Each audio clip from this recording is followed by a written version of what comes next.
बिस्मिल्लाहिर्रहमानिर्रहीम। अस्सलाम वालेकुम। मैं हूं इज़हार खान और आप देख रहे हैं हरफ़े इज़हार। नाज़रीन, कौमी असम्बली से तहफ़्फ़ुज़ नमूज़ सहाबा और अहले बैत के हवाले से ताज़ीरात पाकिस्तान तरमीमी बिल जो कि जमात इस्लामी के मौलाना अब्दुल अकबर चित्राली साहब ने पेश किया और मुत्तफ़िक़ा तौर पर उसको मंजूर कर लिया गया है। इस बिल की मंजूरी के बाद मजहबी हलकों में बहुत ज़्यादा खुशी की एक लहर पाई जाती है, तहसीन की निगाह से देखा जा रहा है और इस बिल को बहुत ज़्यादा सराहा जा रहा है। इस बिल की बहुत ज़्यादा ज़रूरत महसूस की जा रही थी और बड़े अरसे से इसकी मांग भी की जा रही थी कि तहफ़्फ़ुज़ नमूज़ सहाबा और अहले बैत के हवाले से सख्त किस्म की कानून साजी करके इस मुल्क के अंदर मजहबी हम आहंगी को फ़रोग़ दिया जाए। अगरचे ये बिल मुत्तफ़िक़ा तौर पर कौमी असम्बली से तो मंजूर हो चुका है, लेकिन उसके बाद सेनेट में मंजूर होना बाकी है। उसके बाद सदर पाकिस्तान के दस्तखत के बाद मंजूरी के बाद बाकायदा इसको कानूनी हैसियत मिल जाएगी। लेकिन अगरचे अभी ये मराहल में है तो इस बिल के ख़िलाफ़ बड़े पैमाने पर मुहिम भी चल रही है, प्रोपेगेंडा भी किया जा रहा है और इस बिल को रोकने की साजिशें भी मुअस्सर तरीके से की जा रही हैं। इसलिए तमाम संजीदा तबकों को ज़रूरत है कि वो अब इस बिल की ज़रूरत को और इस बिल की अहमियत को उजागर करें और जो पाकिस्तान के अंदर हकीकी मायनों में फ़ैसला साज पॉलिसी बनाते हैं, फ़ैसला साज इदारे हैं, उनको ये एहसास दिलाएं कि इस बिल की मंजूरी के बाद मुल्क के अंदर बड़े पैमाने पर मजहबी हम आहंगी पैदा हो सकती है, अमन की फ़िज़ा पैदा हो सकती है और हमेशा के लिए जो फितना फसाद और अनारकी की सूरत हाल रहती है उससे छुटकारा मिल सकता है। वो तमाम लोग जिनका दावा है कि वो मसालिक और मज़ाहिब के दरमियान मजहबी हम आहंगी की दावत देते हैं, मसलहत की दावत देते हैं, मफाहमियत की दावत देते हैं, उनका ये दावा होता है कि किसी के मसलक को, किसी के अकीदे को, किसी के मज़हब को छेड़ो ना, अपना अकीदा और मज़हब छोड़ो ना। तो इस दावे का आकाश ये बिल है कि इस बिल के अंदर असहाबे रसूल और अहले बैत, वो तमाम लोग जिनके साथ लोगों की मजहबी जज्बाती वाबस्तगी है, उनका एहतराम किया जाए। अगर आपका अकीदा, अगर आपका मज़हब इस बात की इजाज़त नहीं देता कि आप उनका एहतराम करें, आप उनको तकदीस की निगाह से देखें, तो ये आपका अपना अकीदा और सोच हो सकती है, वो अपने तक रखें, उस पर कोई रोक टोक नहीं है,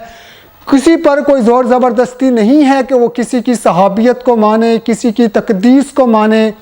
किसी के एहतराम करे। वो आपका एक अपना सोच है, आप ख़ुद उसके जवाबदेह हैं, लेकिन आपको ये इजाज़त नहीं दी जा सकती कि आप उनकी तौहीन करें, आप उनकी तज़हीक करें, आप किसी दूसरे मज़हब मसलक के लोगों की दिल आज़ारी करें और उनके जज्बात को मजरूह करें। इसकी इजाज़त दुनिया भर का कोई भी मुहज़्ज़ब समाज नहीं दे सकता। एक आम आदमी की भी तौहीन की इजाज़त नहीं दी जा सकती, तो एक बड़े मुक़द्दस जमात जिसके बारे में लोगों की जज्बात वाबस्ता होते हैं, लोगों की अक़ीदत वाबस्ता होती है, उनकी तौहीन की इजाज़त कैसे दी जा सकती है। लिहाजा तौहीन का, तबर्रे का, तनकीस का रास्ता रोकने के लिए सख्त किस्म की कानून साजी की ज़रूरत बहुत ज़्यादा थी और इस ज़रूरत को महसूस किया जा रहा था, जो कि एक दरीना ख्वाब था, एक दरीना डिमांड थी, एक दरीना मुतालबा था, जो कि अब कौमी असम्बली में उस मुतालबे के मुताबिक वो मंजूर हो चुका है। लिहाजा सेनेट के अंदर भी इस बिल को मंजूर होना चाहिए और किसी किस्म की साजिश और रुकावट अगर कोई पैदा करने की कोशिश करता है तो वो इस मुल्क का ना खैर खा है, ना वो मज़हब का खैर खा है, ना वो इस मुल्क के अंदर अमन का हामी हो सकता है।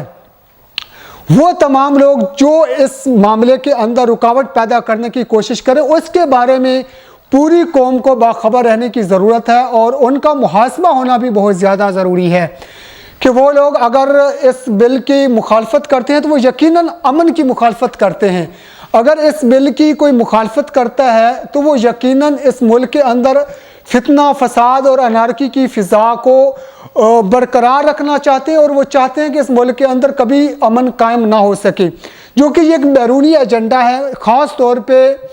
ایران کا ایک ایجنڈا ہے کہ وہ ہمسایہ ممالک کے اندر خانہ جنگی کی اور فرقوں کے درمیان جو لڑائی ہے اس کو بھڑکاوا دے کر کے اپنے ایجنڈے کو مسلط کرنے کی کوشش کرتا ہے۔ اس ایجنڈے کو ناکام بنانے کی ضرورت ہے۔ پورے پاکستانی کے مسلمان طبقات کو متحد ہو کر اس بل کو آخری دم تک، جب تک یہ منظور نہیں ہو جاتا، ہر لحاظ سے جاگ کے رہنا چاہیے، باخبر رہنا چاہیے۔ تمام سازشی عناصر جو اس بل کی مخالفت کر رہے ہیں، یہ اس کو ناکام بنانے کی کوشش کر رہے ہیں، یا مختلف ہیلے بہانوں سے اس کو متنازع بنانے کی کوشش کریں گے، ان پر نظر رکھنے اور ان کا محاسبہ کرنے کی ضرورت ہے، اور ان کا حقیقی چہرہ پوری قوم کے سامنے لانے کی ضرورت ہے۔ ناظرین، اگر آپ میری اس بات متفق ہیں، تائید کرتے ہیں، تو میری اس ویڈیو کو لائک کریں، شیئر کریں اور میرے چینل کو سبسکرائب کریں۔ تمام دوستوں کا بہت شکریہ۔